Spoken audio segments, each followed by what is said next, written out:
Got a really bad cucumber bug problem on my squash and pumpkin plants that I have in that I plant in that compost pile. So I'm gonna see if I can fix that. I read on the internet today a few different things to try. One was wood ash mixed with lime juice or lemon juice. I think it was lime juice, and sprayed on there, and just yellow colored fly trap. So I have some yellow colored like sticky fly trap stuff that I bought. I put by the cattle water, so when they come up to drink, all the face flies kind of go onto it. And then as far as the wood ash, I'm just gonna steal some out of the fire pit here, and I'm not gonna mix lime or lemon juice with it and mix it with water. I'm just gonna sprinkle straight wood ash on it and see how that works. This is that yellow sticky stuff I was talking about that I'm using out in the garden. I just wrap a piece around, put it on these posts, and I put it by the cattle water, so when the cows come up to drink, flies. That's been here for 2 days, so catches quite a few flies in 2 days. It probably needs a new one after a while. It just isn't as sticky.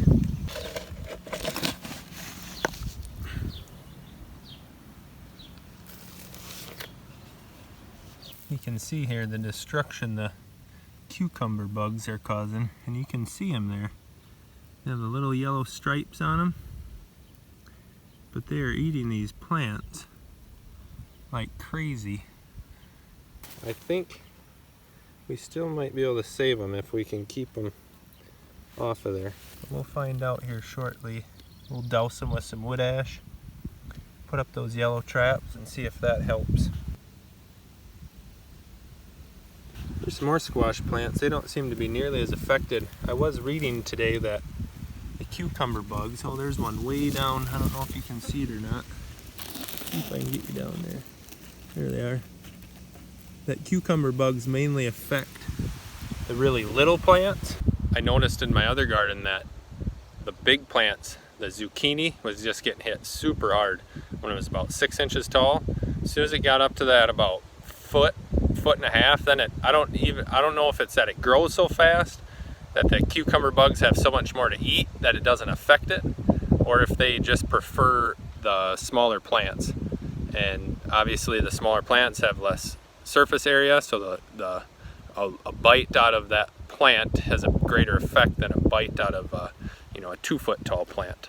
So I don't know what happens there, but these little plants I'm going to dust real well and put some traps by them.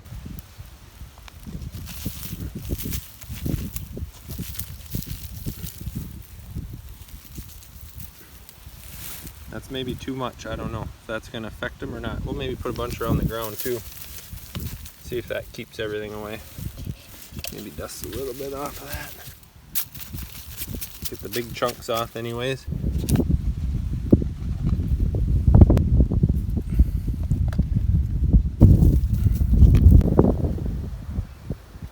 I dusted everything with the wood ash quite generously. I hope it's not too much. I should have maybe did just a little on some and more on others.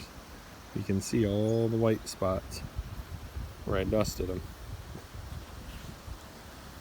We'll come check tomorrow, see how many are on each plant, but lots of wood ash on them.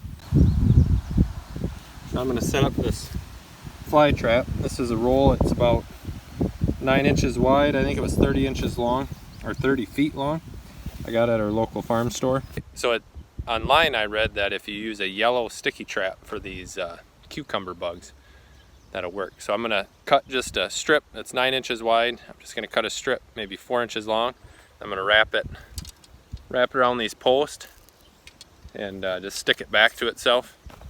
And I got 4 posts. We'll set 4 of them out here and see if we can get any to stick on here. We'll come back tomorrow and check on them.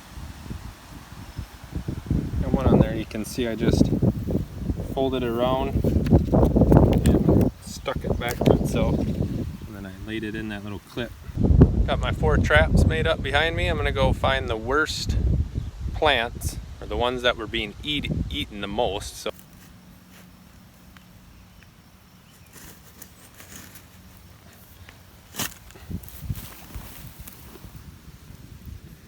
see one right there on the bottom. They always seem to be on top of each other.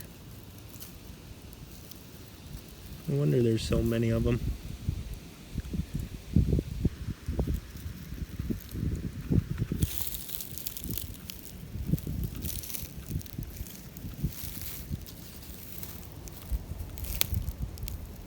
Got one to fly on there just while I was sitting here watching.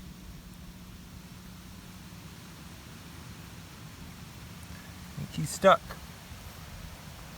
Me and Logie are gonna go check on our cucumber bug trap, see if they caught any, and see if that wood ash seems to be helping at all. We'll check them out here. Let's check on those ones over there. How do those ones look, Logie? There's something on it over here. Lots of flies on it. There's more cucumber bugs on the trap. These plants were the ones that were getting bit up the worst. I don't see any bugs on them, hardly to speak of. You should pick this leaf. You think so? Yeah. We'll leave it on there. Yeah. The wood ash sure seems to be helping. So the wood ash on the plants seemed to be doing real well. I didn't see a single cucumber bug on any of them plants behind us. And the traps seem to be working, them sticky traps, so. There's probably 20 on that one and maybe a dozen on the rest of them, on the other 3. So they're definitely catching bugs. I don't know how many bugs it takes to eat the plants to the extent that they were eating, but I'm guessing it takes quite a few. Now me and Logie are gonna run to the garden, and I haven't really looked. I got some zucchini plants and some watermelon in there. I'm gonna go check them to see if there's any bugs on them. So in the back of the fenced garden, I got some watermelon, zucchini, Crenshaws, watermelon, muskmelon. I think I screwed them up, or I got them mixed here, some Crenshaw and watermelon, Crenshaw and watermelon. But I don't see any cucumber bugs on these, and from the research I did, it said that they mainly affect real young plants. So these ones got big, or I transplanted them big and they got going right away when it was still a little bit cooler out before the bugs got real bad. And I began to notice this year I did a lot more transplants than just starting plants from seed. And that really helps to get them up and going before the bugs get bad. It seems like once they're big enough, it's probably the same amount of bugs eating them. But like I tried to explain earlier, there's just so much more surface area there. So if you got 10 bugs eating a 2-inch plant, it has a big effect. If you got 10 bugs eating a 2-foot tall plant with all those leaves, it ain't gonna affect it. This is that sweet corn we were planting in an earlier video. I took that ground cover and burnt little holes in it. I really wanted to try it with the beans, just the bush beans, and I just completely forgot. I planted everything and just completely forgot to try it. So luckily I remembered with the last bed with the sweet corn. So I just took the torch and burnt little, I don't know, I suppose they're 2-inch holes I burnt in there. I just took my finger and pushed a hole down in there, planted the seed right in there, and man, that's gonna be pretty slick if we don't gotta weed all that sweet corn. What were you gonna show me? I thought you had something you were gonna show me down here. Baby ducks. We have baby ducks? We do? When did you see them? Yeah. Just this morning? There wasn't any there yesterday. Look at all those ducks. They're little. They are little. Wow, look at them all. Some yellow ones, some black ones. Only if you're inside, they'll chase you. Wow. Big duck. Catch one. Look at all those little ducks. They're keeping an eye on it. What? So that one's keeping an eye on them. What? That What? daddy and that mama. Why? Well, that's not her ducks. Mom's still laying on a couple eggs. The Scovies are pretty crazy. Oh, here comes Mom. That one? Yep. So the mom duck still has a few eggs in there that she's laying on. But these other ducks that ain't laying yet, or that white one, has been kind of watching over them for them all day. And then that other one goes back and lays on them. She has like 4 eggs that haven't hatched. I don't know if they are. She seems to think they are. So she'll run back and lay on them most of the time, and unless we come out here. that white one kind of keeps an eye on them for her. It's pretty crazy how they do that. And I have 3 other ducks in there laying on probably a dozen eggs apiece. So I think Christy said there was 12 she counted down here today that hatched. Must have been yesterday late sometime. And then there's we'll probably get, I don't know, probably 40 ducks here pretty soon.